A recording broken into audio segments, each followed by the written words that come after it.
know, I'm something of a scientist myself.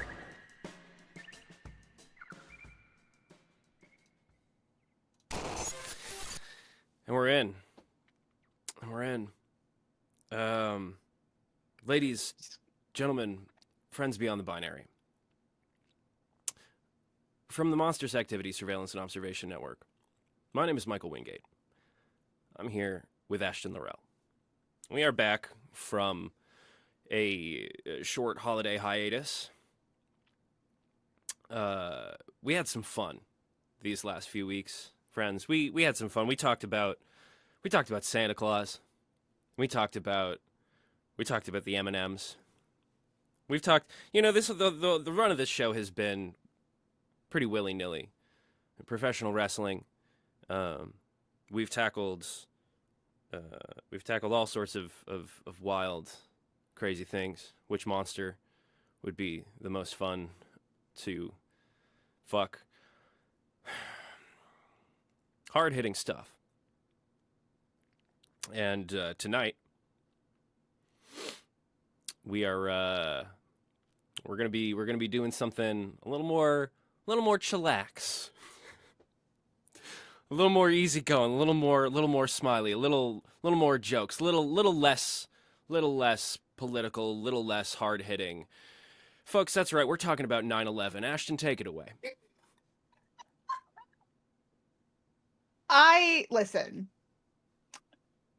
This is not the first time that I've talked about 9/11 on a podcast. I've done 9/11 conspiracy theories before. Right. We know this. I've talked about Cars 9/11 a lot. It's a very interesting concept because, planes in the Pixar's Car universe, if you just sit down and think about that for like half a second, because we know that there are planes, there is 9/11 in the Cars universe, right? I feel like you're burying the lead here. No, I'm just explaining. I'm talking about like all the different. Okay, whatever. Fine, Okay. fine. You know, it's okay. No, it's okay. I'm here to support you. I'm here for you. I'm just giving. I'm just giving a nice little intro here. I love it. I want to make a couple of disclaimers before we Fine, get go we get into any of this. I want to just right off the top, I want to get into some like very real disclaimers before we have some fun. 9/11 was a horrible tragedy. And a lot of people lost their lives, and that's an awful thing. And our hearts will always continue to go out to the people who lost their lives and the families of those who lost their lives, both in the horrible tragedy of 9/11, September 11th, 2001, and in the fallout thereafter, in the search and rescue missions and all the various pieces of fallout that have come from that. It's awful thing. We're gonna make some jokes, and they're not at the expense of any of the victims of the tragedy of 9/11. That's all I wanted to get out there.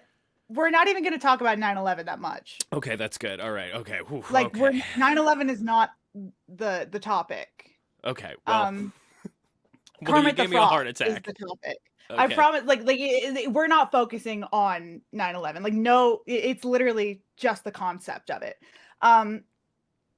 So Kermit the Frog did nothing. I stumbled across this a couple weeks ago. And it blew my fucking mind. Okay. So, again, I made this PowerPoint about 2-3 weeks ago.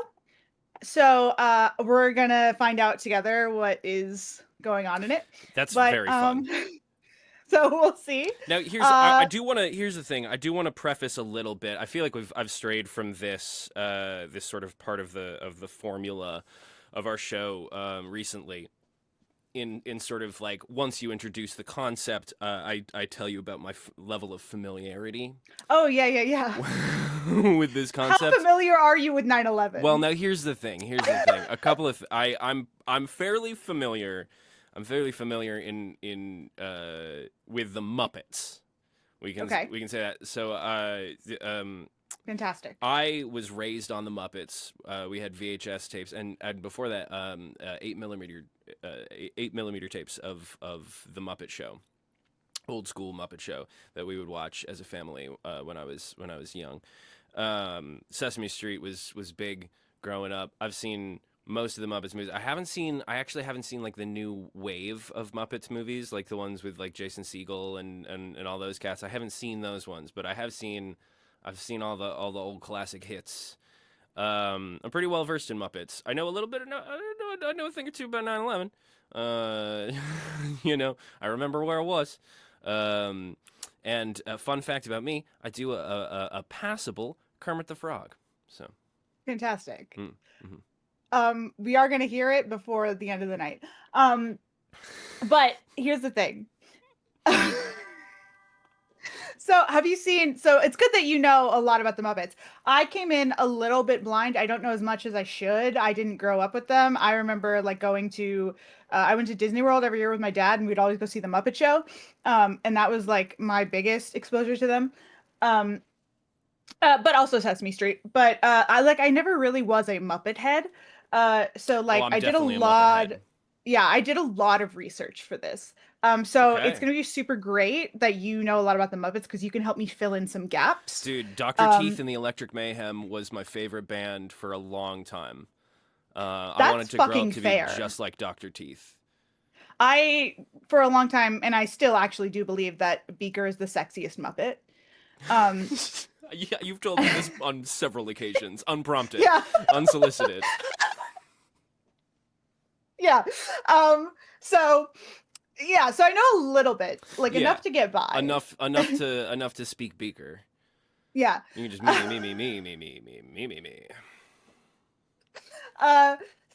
you're gonna be able to fill in some gaps here. But have you? So because have you seen a Very Muppet Christmas movie? A Very Muppet Christmas movie. Now I've seen I believe several that is the full Muppet title. Christmas movies. I have seen A Muppet Family Christmas. I have seen Elmo Saves Christmas. I have seen is a Very Muppet Christmas movie. Is that the one that's It's a Wonderful Life with Kermit the Frog? Yes. Then yes, I have. Yes, I have. Okay, that's what we're talking about. You are severely turned on by my Muppet lore knowledge. It's a little trick in the biz. Okay. Yeah, so it is that one. That's what we're talking about. That is the most important movie. That's the starting beg point. to differ. Muppet Christmas Carol is the most important movie. I'm talking about the theory to the Kermit the Frog. Okay, well, Michael Caine. Okay? Michael Caine doing monologues opposite Kermit the Frog is a goddamn masterpiece. Okay, I fucking get it, but that is not anything that has to do with 9/11 right now, okay? So we're talking about 9/11. Okay, all right, we're talking about 9/11. So, not clickbait. This is not clickbait. Kermit the Frog. We don't do 9/11. clickbait here. Yeah. So. Oh my god, what are you doing? What are you doing? Muppet Treasure Island, also good poll, chat. Really good poll, Muppet Treasure Island. Phenomenal. Now here's the thing, the difference between Muppet Treasure Island and Muppet Christmas Carol is in A Muppet's Christmas Carol, Michael Caine treats all of the Muppets as if they are also Academy Award winning actors. And in Muppet Treasure Island, Tim Curry is a Muppet, is a literal Muppet, and acts as though he is a Muppet. And that is why they are the two greatest Muppet films of all time. And also, John Denver does a great music bit does a great like Christmas music bit with the Muppets back in like the 60s or 70s or something. I don't know, maybe the 80s. But wholesome is all get out. Tell you what, it's very wholesome. And John Denver talks to the Muppets as though they are real people, and it is entrancing if you are a child. Fucking Muppet head. Yeah, okay. Man. Chat's got my back. So, I know what you're thinking. Yeah. Theonkion? I don't know when. Did you? Now, is this you? Is this like a meme that I'm missing out on? I'm not on social media, so I don't know what the memes are. Is Theonkion a meme? I think I was like so feral about this topic that I was just like typing like crazy at the time. Oh, okay. So this is Ashton's like crack nightmare. Is what this is.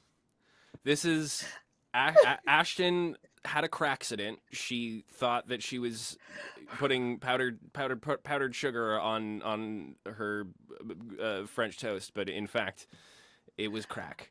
Definitely And did this 100% sober though. That's the thing. that's insane. What I'm seeing for those at home? I just really want to stress the literary magic that you can find here in I know what you are Thionkyong, Thionkyong. I know what Thionkyong. Now, this, Ashton, listen, you know I'm here for you. I support you. I love you. But, okay, here's the thing. That is not English. Yeah. So we're off to a wild start here. Continue. Muppet 9/11. Okay, yes. So okay, sure. Muppet 9/11, right? Okay. How do we know that there was a Muppet 9/11? Because the Muppets go to New York before September 11th, 2001, and you can see the World Trade Center, and the Muppets also are in New York after 9/11, and you can see the lack of a World Trade Center. Yes, so canonically there must have been. Am I ruining this whole thing for you? I'm sorry. Go ahead. No. You're right. I have some visuals like as well. So we have the a very Muppet Christmas movie. You see the New York skyline in the opening shot. And there's no World Trade Center. It is absent. And this movie came out in 2002. Very late. It was September 2002. Mm-hmm. So not very late, but like, later. So yeah, they were not there. So the other thing is that in A Muppet's Christmas, Letters to Santa in 2008, there's a TSA officer, which again is just kind of. Correct me if I'm wrong, but am I looking at Broadway's Nathan Lane? No, you're looking at Officer Frank Meany. No, but am I looking at Nathan Lane of the Big Broadway? Well, that is Officer Frank Meany. Well, is that Officer Frank Meany as portrayed by Nathan Lane of the Great Broadway? Perhaps. I don't know. Wow. He's really in character, so I can't tell. I think that Nathan Lane has exactly one character, and that character is Nathan Lane. And if you are Broadway's Nathan Lane, you can get away with that because, I'm here for it. Officer Frank Meany, as played by Nathan Lane, with a very Nathan Lane face. Yeah. So yeah. It's a very Muppet Christmas movie. Basically, A Very Wonderful Life. Or It's a Wonderful Life. Whatever the fuck. I've never seen this movie. I've never seen It's a Wonderful Life? No, it doesn't matter. I've seen the Hannah Montana episode. We talked about this. I'll get you the moon. I'll tie a lasso around it. Pull it right down for you. We've done this before. Merry We've done Christmas, this. you wonderful building alone. Oh my God, we get it. You've seen it. So Plus Sanders and Kermit the Frog, who after losing all hope for saving the Muppet Theater, is assisted by an angel who shows him a world in which he was never born.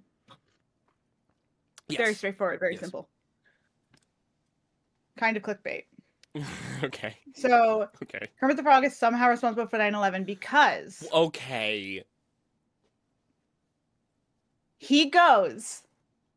So the angel takes him to a future in the year 2003 to see what Miss Piggy is doing. Oh no. In 2003. I know. If Kermit the Frog was never born. You look at her apartment window, what the fuck is that? What is that? It is the World Trade Center. The year this movie came out was 2002. Yeah. The year that this scene takes place was 2003. Yeah. And you never at any point, Ashton, I just really I want to ask this genuinely, okay? And we can stop the podcast at any time. We can pull the brakes on this, but at any point, hey, Ashton. What? Here's the thing. Just a couple of you're an actor, right? So okay. Okay, so you know the biz, you know a little bit of how it goes, you know a little bit of the this and the that and the razzle and the Sure. dazzle. Did it occur to you that they filmed many of the scenes in this movie prior to the release of the film? So many movies were in production when like 9/11 happened. They all went back and edited them out. Like that was a huge deal. A bunch of movies were delayed because they didn't want to have them in the film. Okay, the burden of proof now is on you to prove to me that this was an intentional choice to leave it in as a part of the narrative canon. The burden of proof is Why not on does it you. need to be? Ashton, I'm going to make this very clear right now. The burden of proof is now on you. It is incumbent upon you This is crazy to because show to it's me not. intention It is not. here.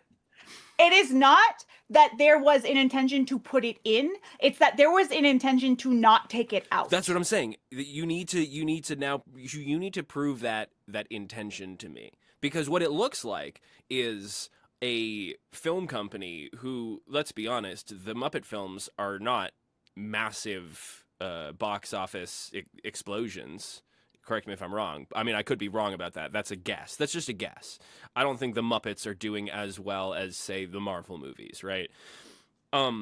Perhaps cutting corners, even when it's insensitive, is something that a movie studio has done in the past. I'm just throwing that out there. I just want to ask if at any point that might have occurred to you before we Why continue. in the opening shot were there no Twin Towers?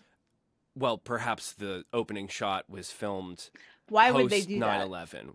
Well, would they do perhaps that? they were in the middle of a filming schedule. Have you looked into the film schedule? I of- understand this. Okay. But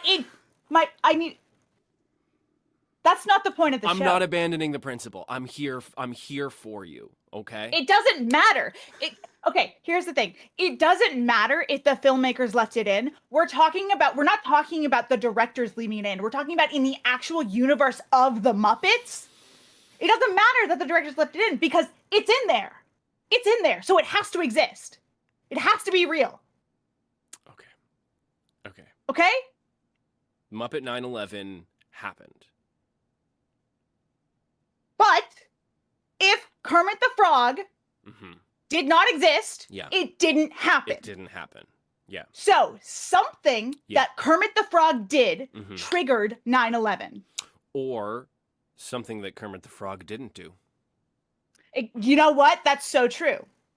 You know, you're so quick to point fingers at this lovable icon, this. No, that's very true. You know, you're quick to. You know, the bigger they are, the harder they fall. Ashton, you look at Kermit T. Frog up there. You look at him, and he's a massive icon. And what has he always been to us? Good, honest, kind. He's shown us values of unity. He's shown us values of progressive forward movement in thought. He's shown us the value of listening, right? Of being a good, kind person. And at many points in his life, has he been vilified?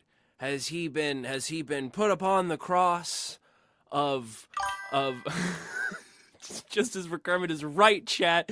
So too often has Kermit the Frog been put on trial for his iconic state of being, of just being the most popular dude in the world. And so, ladies and gentlemen of the jury, no further questions. I'm just a simple lawyer from... Okay. I understand this. I have a big theory. And the theory is not that he like did something malicious. I never say that. Okay. Some of the like I have a couple like ideas, and some of them, actually most of them, are he was not there to do something. Mm-hmm. So it is like that. Okay. So you don't have to worry. Yeah. So, so let's go through. Let's go Kermit the Frog's origins and his accomplishments. Chat has another point here, which is which is first a valid point that yes, just tuning in to hear Kermit the Frog cause 9/11 is probably a rough thing to experience. I apologize to your ears for how that must be sounding right now, and I promise, and Ashton promises, there's gonna be some gold at the end of this rainbow. I do promise that. I don't know why I called it a rainbow. Rainbows are famously lovely. The Rainbow wonderful Connection. things. The Rainbow Connection. The lovers, the which we're dreamers, going to talk about. And me. Go ahead, Ashton. Take it away. Great. So the origins and accomplishments of Kermit the Frog from the years 1955 to 2001. So questions of his birth. So there's an official biographical piece on Kermit, and this states that he was born in Leland, Mississippi, alongside approximately 2,353 siblings. But when he went on the Ellen DeGeneres show in 2011, he claims that he was from like the swamps of Louisiana.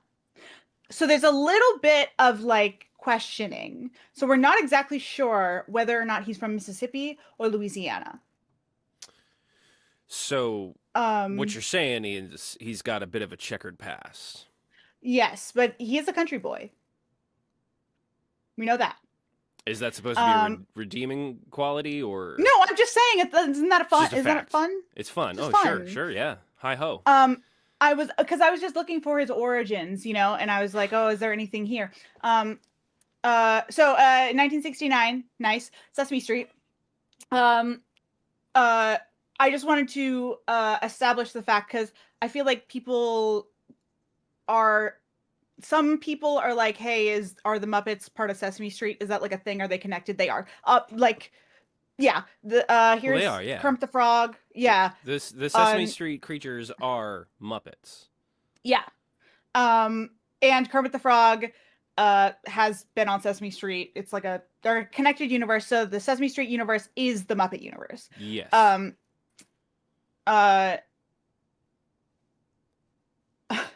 What is this?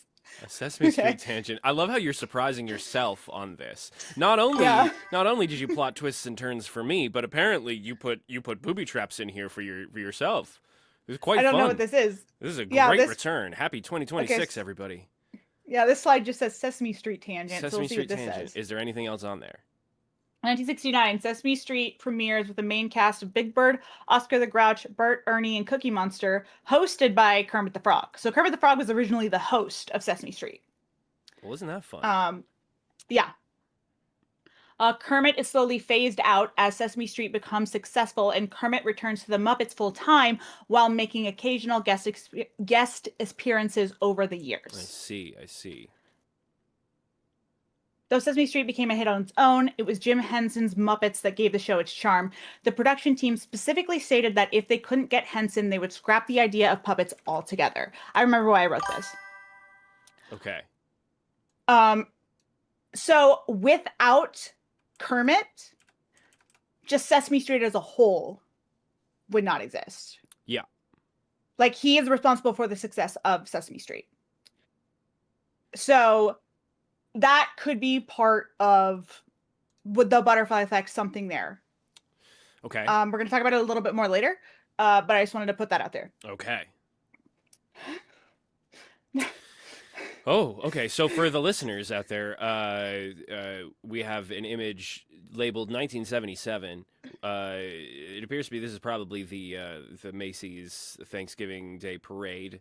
We have the Kermit the Frog balloon coming pretty dangerously low down here. I guess giving a high five to 100 people, giving a high five to what looks like is it a marching band or is that just people? Those are the guys that are holding. No. But I see I see the green, all the people in green suits and green caps. Yeah. That are that are towing him, but it looks. Oh no, I see. It's that's the perspective. That's the force. Yeah. It looks like he's high-fiving a marching band and like knocking him over, but that's not happening. That picture was a lot more oh wild. no, I see what It you're was a saying. lot less wild than I thought it was. Yeah. So 1977 was the first time that Kermit the Frog was a Macy's Day Thanksgiving balloon. Okay. And he has been one every year since. He's been in the Thanksgiving Day Parade multiple times since then. Well, yeah, so, of course he's Kermit the fucking Frog, dude. Exactly. Like, so he has a huge presence. He's a fucking gigantic. Yeah. No pun intended. Look at him. He's a balloon. 1979, on April 2nd, 1979, Kermit guest hosted The Tonight Show starring Johnny Carson. That's incredible. What an incredible accomplishment for a inanimate object. Yeah, so Johnny Carson was out. So he and Fozzie Bear hosted for the night. Wow, that's incredible. Yeah, it was great. 1996, Kermit earns an honorary doctorate in amphibious letters from Southampton College for his contributions to environmental awareness and education. He was also given the honor. What? That is, that's something that Kermit and I have in common, is an honorary doctorate. How does that? I was going to ask, how does that make you feel that you have the same, similar degree to Kermit the Frog? I do have for those who don't know, I recently did get an honorary PhD from Abide University in metaphysics, and to also be to be in sort of the same class as figures like Kermit the Frog. I gotta say, I'm humbled. There you go. So, well, here's something that you didn't do, because Kermit was also given the honor of being the Grand Marshal of the Tournament of Roses parade in 1996. No, I was the Grand Marshal in 95. when I was 2. When I was 2 years old. Well, fine. Don't look it up.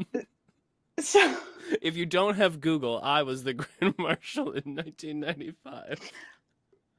So the everyman, right? Kermit is consistently the straight man in the Muppets. Yes. If Kermit didn't exist, would the Muppets be as successful? No, he's always putting out all the fires. He's the one that's in charge of everything, and he's the best. It would be a shit show. Yes. They wouldn't survive. Yes. But would they feel as free? Oh my god. So, quick thing about the Rainbow Connection. This one, I'm gonna preface this. This is not a real thing that we can use to connect to the theory. It's just a coincidence that I think is very funny, and I would like to talk about it. Ashton, why are there so many songs about rainbows? And what's on the other side? Okay, so can we just please, again? Hold on. There's so many things. Shut the fuck up. No. Right now, what we are looking at is an iconic record cover. I have this record on vinyl. Straight up. Okay. This song is written by none other. Am I ruining this for you? No. Is this where you're... Okay, this is not where you're going? No. This song is written by none other than Kenneth Loggins. Sir Kenneth Loggins. Okay? The very same Sir Kenneth Loggins who brought us Footloose. The very same Kenneth Loggins who brought us The Danger Zone. It's just a beautiful thing. Written by Kenneth Loggins. Sir Kenneth Loggins, Esquire, attorney at law. I don't think any of those are true, but it was definitely written by Kenny Loggins and sung by Jim Henson as Kermit the Frog, and goddamn if it isn't one of the most beautiful things. I just didn't want us to gloss over that. This doesn't ruin it for you. I just didn't want, I just wanted to pay it a little bit of what it's due. Yeah, for sure. Okay. And I hope this does not ruin it for you. I don't think it will. So again, this is a huge coincidence, perhaps. It does not have any, we'll see. You'll understand when I talk about it. the Rainbow Connection, Kermit's song, like his most famous song, you know, like this is what he does, this is what he sings. In the Bible. Genesis 9:11. Okay. That is where God creates the rainbow. Oh God. I just wanted to put that out there. I just had to say it. I just had to say it. And I will Genesis establish 9:11 my is covenant with you. Neither shall all flesh be cut off any more by the waters of a flood. Neither shall there any more be a flood to destroy the earth. And God said, this is the token of the covenant which I make between me and you and every living creature that is with you for perpetual generations. I do set my bow in the cloud, and it shall be for a token of a covenant between me and the earth. And it shall come to pass, when I bring a cloud over the earth, that the bow shall be seen in the cloud, and I will remember my covenant, which is between me and you and every living creature of all flesh. And the waters shall no more become a flood to destroy all flesh. And the bow shall be in the cloud, and I will look upon it, that I may remember the everlasting covenant between God and every living creature of all flesh that is upon the earth. God damn, that writing structure is awful. Good Lord. So, Bible study. Oh, it's bringing me back. Genesis 9:11. Genesis 9:11. Okay, it's the rainbow and Kermit the Frog does the that is the rainbow connection. Now here's the thing. Here's my question. Mm-hmm. Here's my off-topic question. Rainbows were created by God in Genesis 9:11. Why then? Why then? Why then? Why were they created? No. Why? No. Why? If God created the rainbow, and we know God created the rainbow because the good book tells them that God created the rainbow, right? And that's how they know. Then why are they so upset about rainbow flags everywhere? Why? Hey man, we're not getting into that one. I'm just telling you about Kermit the Frog. I don't get it, and man. his connection to 9/11. I don't We've get done it. We're getting controversial enough. We can't go any further. We're already talking about 9/11. I'm literally drinking the tea right now. I'm doing the Kermit meme, the Lipton. I'm doing the. So okay. There's that. So I got that going for me, which is nice. As someone who went to the Idaho Catholic Youth Convention and was confirmed in the Catholic Church, and has chocolate in my pocket because I know the Lord's Prayer. Yeah. I felt like I had to include this. It felt important to me. Yeah. Okay. That's good. That's fine. All right. It is, here's the thing. There is no such thing as coincidence, in my opinion. So, I had to put it in here. So there's something going on. There's something going on here. The cosmic. My heart has never dropped faster than when you just clicked on to this slide. Folks listening at home, Ashton just moved the presentation onto a slide blank except for just cause of 9/11. Let's get into it, Ashton.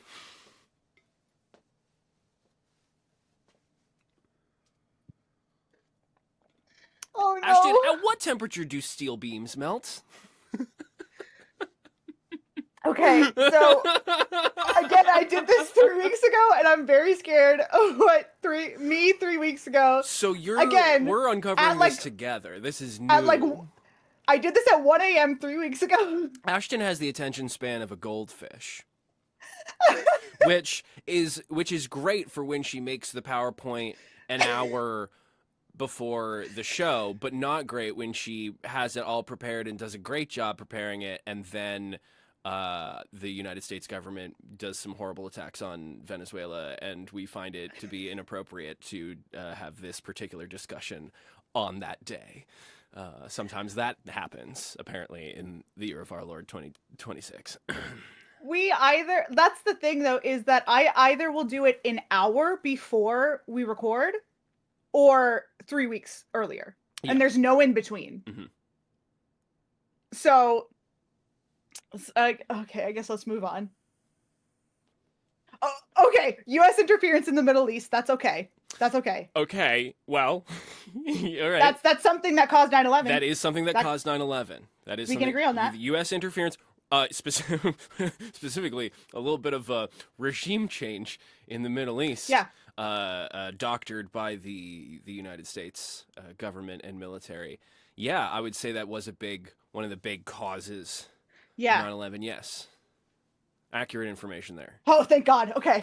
Okay, that's it, and that's all we got. And we got how could Kermit's existence have contributed to this? Okay. Yeah, how could Kermit's existence have contributed to this? Wow, Ashton. I want to thank Ashton from 3 weeks ago for just dropping that. Wow. We really dodged something there. We dodged a bullet there. Okay. Something. Yeah, I So. could. Wow. Wow. I don't know if bullet really covers the scope of what that could have been. There's a number of things. I made this and that was so scary.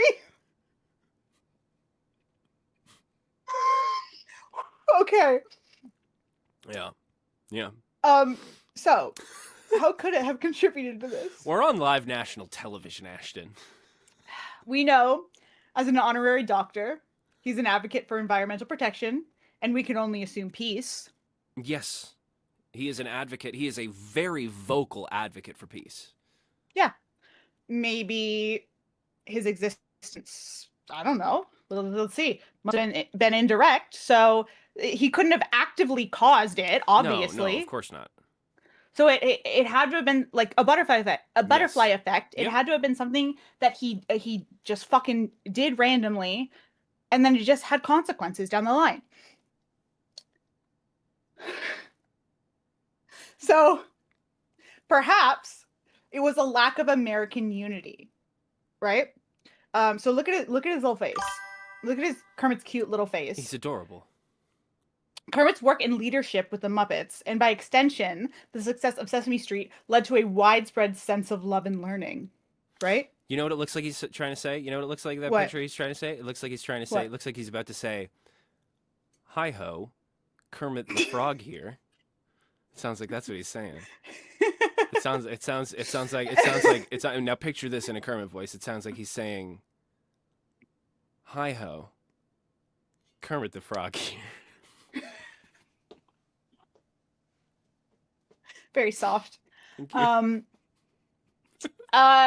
So yeah, led to a widespread sense of love and learning between the American people. Absolutely. Would the United States have been educated or interested enough to pursue a conflict in the Middle East without the early kickstart of Sesame Street? Would we be as smart? So you're suggesting that without Kermit the Frog, if Kermit the Frog never existed, then Sesame Street never made it to air because it never had a host. It never found its host to start the show. And if Sesame Street never aired, then public education or access to public education through means of the media became so broken and distraught and devoid of any kind of actual learning, that we weren't smart enough. The United States government was not smart enough to just have a military at all. So or just Kermit to like have a like. You know what I mean? To like have a strong military, or just have a strong military as strong as we had. So here's the thing, though. But like sometimes Ashton, this is a theory. I know, and sometimes this is not my main one either. I know. I'm just saying that, like, hey, listen. Again, I'm here for you. I'm supporting you. But sometimes when you, the royal you, drops a theory or an assertion, and a magnifying glass is held to it for a little bit of scrutiny, sometimes it falls apart. And this time, it didn't take a magnifying glass, is just what I'm saying. Great. So it's not this one. Okay. Fantastic. Solved it. Cross that one out. Follow That Bird, 1985. God, I love this movie. God, I love Follow That Bird. used to have when I was a kid. I had I had a viewfinder. You remember these things? You ever have one of those? The viewfinder? No. It was like Yes, I do. you know what I'm Yeah. talking about. So it was Yeah. this little, it was like a pair of binoculars almost. It looked like a little red pair of binoculars, and it had like this little trigger on it, and you would put like these discs with film in them, and you would hold it up to the light and look through the lenses. Now this is old shit for y'all that are Gen Z. You're not gonna know at all what this is probably, because this was already old by the time we were kids. But I had a canister of viewfinder discs from like stills from Follow That Bird and other like Sesame Street 80s whatnot. There was like the circus, and oh, it was crazy. Yes, exactly, chat. Looking at pictures the hard way is exactly what a viewfinder is, and it was so much fun, and it entertained me for hours. And I would just click, and it was this little like it was this really like tactile, like really like satisfying sound, and like it was nice. It was nice. It was nice. I used to have one of those for this movie, and I loved Follow That Bird. Poor Big Bird runs away, and it's pretty. It's there's a bunch of sad bits, and there's a bunch of. It's really beautiful. It made me cry. Great. So it is integral to my personal theory. Because Kermit the Frog is in this movie. Yes. So you've seen it. You know what it's about. You just explained it. Whatever. He goes and lives with a foster family. Whatever. Oh, by the way, I did. I remember this. It's he heads back to Sesame Street from Ocean View, Illinois. Not a real place, but just Illinois proper or whatever. I just did a little bit of math. Mm-hmm. He heads back to Sesame Street, not realizing that it will take more than just 3 hours to get back home. Did the math. Takes about 14 hours, 13 minutes to walk from Illinois to Manhattan, which is where Sesame Street is. So it is going to take more than 3 hours. Yeah, that's more than 3 hours. Yeah, so I just thought I'd point that out. No, that's good. That's good. You're checking them for geographical accuracy, and you know what? Who could fault you for it? Yeah. So great work out of you. Kermit's interference. So this is Kermit the Frog's part. So Big Bird leaves the Dodo's home to return to Sesame Street. He sees a news report where Miss Finch tells reporter Kermit the Frog that she intends to find him and bring him back to the Dodos. His friends on Sesame Street also see the news and band together to locate him before Miss Finch does and take several vehicles on their quest. Okay. One could say Kermit the Frog's interference is the inciting incident. Or a inciting incident. Okay. It's an important aspect. Okay. So you think that Kermit the Frog interfering... Okay. Hear me out. Okay. If, let's say, we'll get into it. If Kermit the Frog did not make this news bulletin, right? This announcement. If Kermit the Frog was not a reporter and he was like, "Oh, I'm going to do this report," no one would have known. Like the Muppets wouldn't have known that Bigfoot. The Muppets have yet to meet Bigfoot. I think they might. I don't know. They might have. The Muppets wouldn't have known that Big Bird left home. Miss Finch probably would have taken her much longer to find out. Mm-hmm. So like this is the moment where like the chase begins. Big Bird would have had a huge head start on Miss Finch. The Muppets wouldn't have known. So it's just like the moment where it's like, everyone go. Now, like it's that moment. Are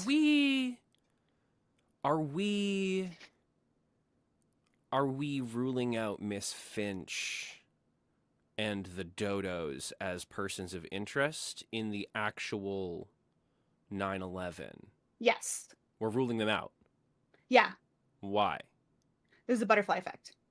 Okay, so you don't think that they were so upset about Big Bird making it back home and being happy with his family that they bombed the World Trade Center? Okay. No, don't worry. Okay, good. But like it's important that like that inciting incident, or that incident, I guess, just happens and they go, and that's when like the chase begins. Okay. Yes. Okay. So, Sure. Yeah, I'm with so you. let's I'm on this pretend. ride. Let's go. So let's pretend Kermit doesn't exist. This Okay. movie happens. Yep. Okay. Mm-hmm. That incident doesn't happen. Great. The Muppets don't know. It takes a while for Miss Finch to know. Kermit has Big Bird has a huge head start. Yeah. So the first one, the first like option is that Big Bird makes it home no problem. Sure. He has like no interference. He's fine. Yeah. Big Bird has no issues on his trip, and he learns that travel and adventure is fun, exciting, and most importantly, safe, and he vows to do it more often, especially if it helps educate kids. Cool. I love that. So what does he do? Yeah. What does he do? Big Bird dies in the Challenger explosion. Shut the fuck up.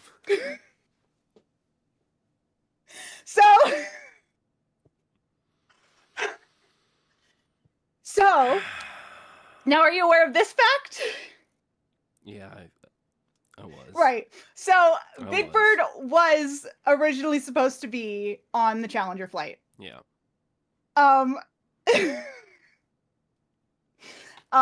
He was all ready to go in. And at the last second, like they decided on someone else. The question is, what would have happened if Big Bird was on the Challenger? Okay. If kids watched and saw that Big Bird exploded. Okay. We'll get to it. There's another way. There's another way this can go for me. This is okay. We can talk about it in a second. Up another multiverse. Okay. Yeah. We'll get to it in a second because I have one more thing. Big Bird is kidnapped. This is the other thing that could happen if that chase does start. Big Bird is kidnapped, and a nationwide search begins. Big Bird is taken by the circus owners and forced to be the singing bluebird until he dies, escapes, or is tracked down by the FBI. Either way, the recovery of the famous white 6-year-old, I assumed that Big Bird was white. He seems white. That's why the FBI would be like very anxious to get him back. That disappeared after being placed in a home that the government insisted upon putting him in, forces President Reagan to increase safety precautions concerning educators. Right? Okay. The Challenger explosion is avoided. Sure. So no one dies in the Challenger explosion. Okay. In either case, yeah, the U.S. government puts more resources into space travel rather than the military. I see. Either to ensure that no bird is ever harmed again, or because the success of the Challenger made space travel a safe and easily accessible opportunity. Yeah. Therefore, the U.S. has little need for interference in the Middle East. There's a butterfly effect. Also, there's a couple other questions.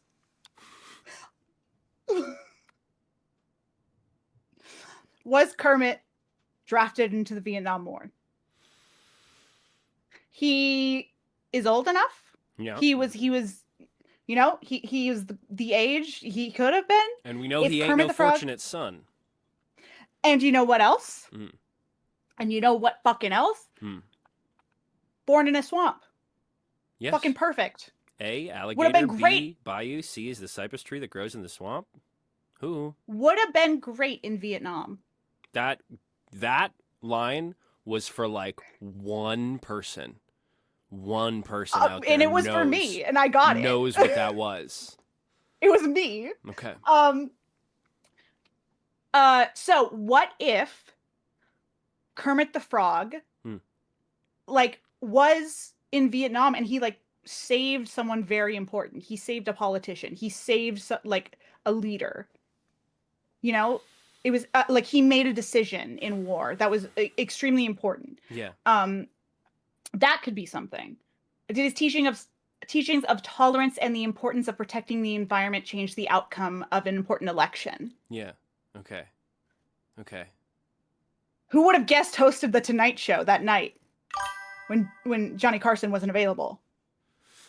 Yeah, that's true. No, chat. I was not referring to the CCR reference. Everybody loves CCR. If you don't love CCR, I don't know what the fuck is wrong with you. But no, I was rather talking about the Swamp Alphabet Sesame Street song with Kermit the Frog.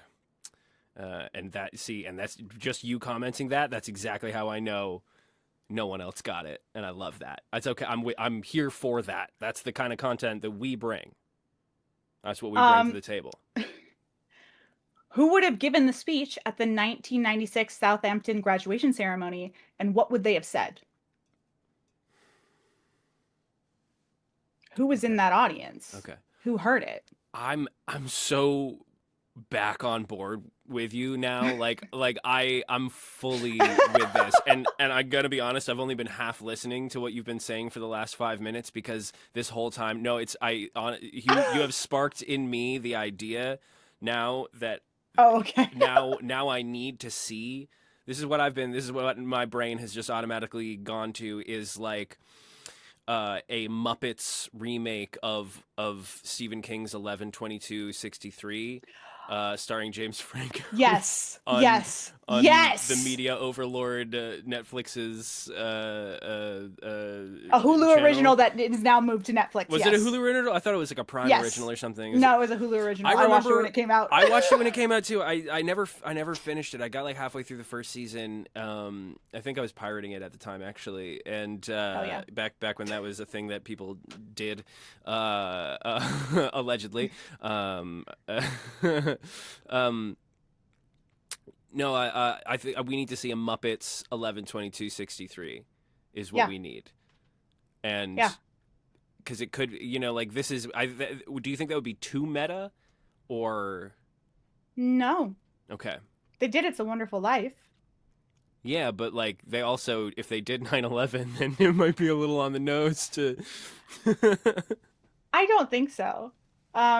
That is my whole presentation. That's the last slide. So if you have any theories, I am gonna go back to.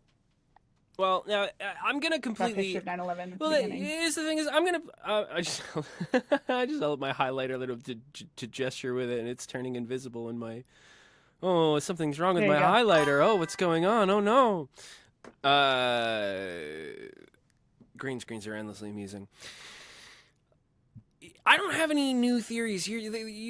What you have opened up to me now is this idea of these different universes surrounding specifically Follow That Bird and the Challenger. So like now there's a universe without Kermit the Frog where perhaps Big Bird's presence on the Challenger averted the disaster somehow, like balanced the fucking engines or whatever, to make it successful, and then we just have like all sorts of space travel, and so like maybe that's a thing, and it's tragic, but if Kermit the Frog is the linchpin for all of that, then I think there's something, there's an argument. There's an argument to so doing a little time travel. There's an argument to it. I didn't watch too much Muppets movies for like research, but I did watch an entire documentary on the Challenger explosion. Okay.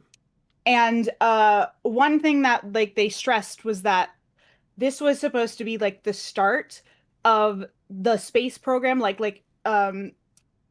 people like casually going to space. Like this was supposed to be like the beginning of you being able to go to space even if you weren't an astronaut. Like that's what this was gonna be. Right. Completely changed. Yeah. Now you can just go to space if you're a billionaire. Yeah. So it was gonna be their plan was, if this works, we're gonna work on space travel, and it's gonna be like planes. Yeah. And then that was completely abandoned. So if Could you imagine if the United yeah. States government focused their efforts into education and a space program, like a real, genuine space program, Yeah. instead of military and prisons? Like, whoa, Right? whoa, Yeah. whoa, whoa, whoa. How crazy would that be? Yeah. Damn. But that's it. I mean, like, you know, there I don't know if you have, like, in your Muppet brain, Yeah. if you have any Muppet, like, movies that you think, oh, Kermit did this, and what if this happened? Well, now I do have a picture in my mind of Kermit wearing a turban of some kind. So I do believe that they have gone to at least Egypt. Now, another thing, well, okay, now here's the thing. Well, okay, here's another thing. It might not be Big Bird and the astronaut, or Big Bird and the Challenger. And here's why. It could be. Well, okay. Muppets from Space. Mm-hmm. Now, in Muppets from Space, the Muppets come down, or the Gonzo people come down, and they prove to everybody that aliens are in fact real. Okay.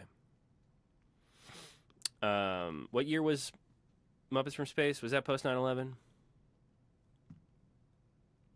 I don't know. Johnny on the Where's my spot. phone?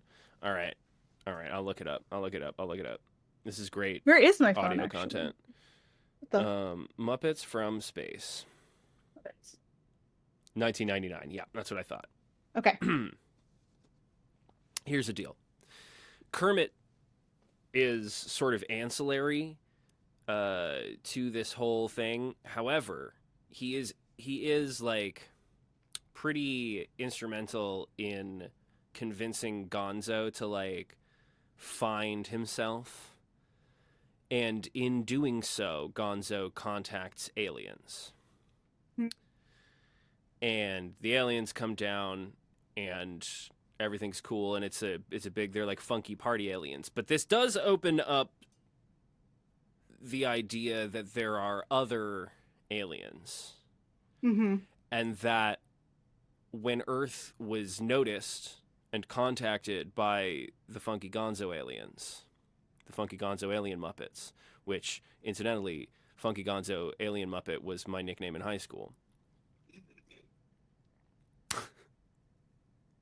Now, perhaps, and hear me out, because in this time, in the year of our Lord, whoever that Lord may be, 2026.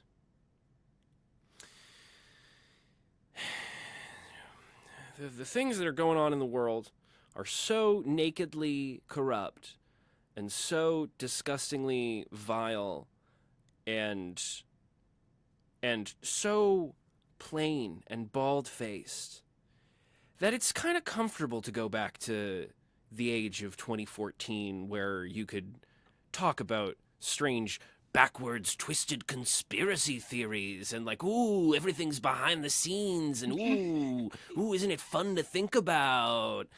You know, it's kind of fun to reminisce a little bit.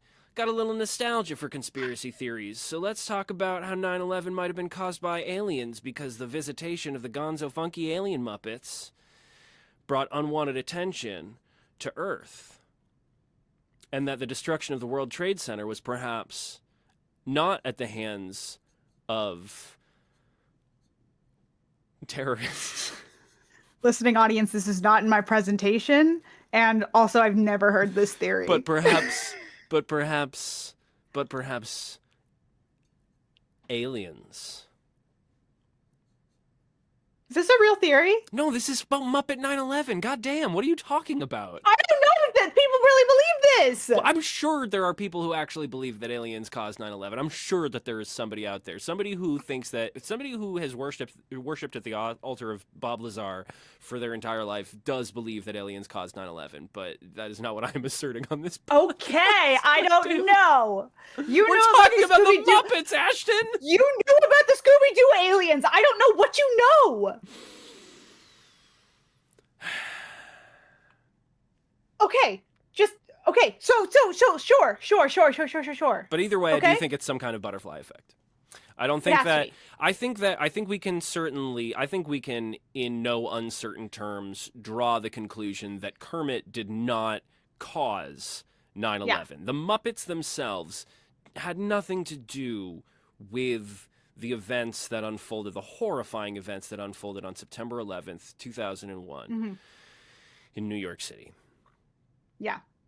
However, we cannot rule out that at some point Kermit the Frog may have played an instrumental role in a series of seemingly disconnected events that led to the horrific tragedy of 9/11. I think the easiest way to say it is that Kermit the Frog didn't do 9/11, but he caused 9/11. I don't think he caused 9/11 because it's not a causal relationship. I think it's more of like, something, but something he did it's cause an indirect causal It's an indirect causal relationship. I would say that Kermit the Frog took no action towards the events of 9/11. However, Kermit's existence allowed for 9/11 to happen. Mm-hmm. Okay. And, yeah, I think that's like sort of ethically how I can like kind of handle that, you know. Yeah. That I agree with that. Kermit the Frog did not do 9/11, but his existence allowed for 9/11 to happen. Yeah. And that is a hard, bitter truth that we're all going to have to swallow here. Yeah. Yeah, we did it. I'm sure we covered everything. No notes. Yeah, no notes. Wow. And there you have it. Yeah. There you go. That's Kermit the Frog. That's Kermit the Frog did 9/11. Was it as bad as you thought it was going to be? It was nowhere near as bad as I thought it was going to be. I just, I want it to be. I don't want to upset anybody, and perhaps we've got some people that are, they had some family or some relatives that may have, been connected in the, in certain ways, and I just don't want to upset anybody. I want to make sure that everything's, on the cards on the table. We're respectful, kind, loving people, and we're here to support you, and we're also going to make jokes about how Kermit did 9/11.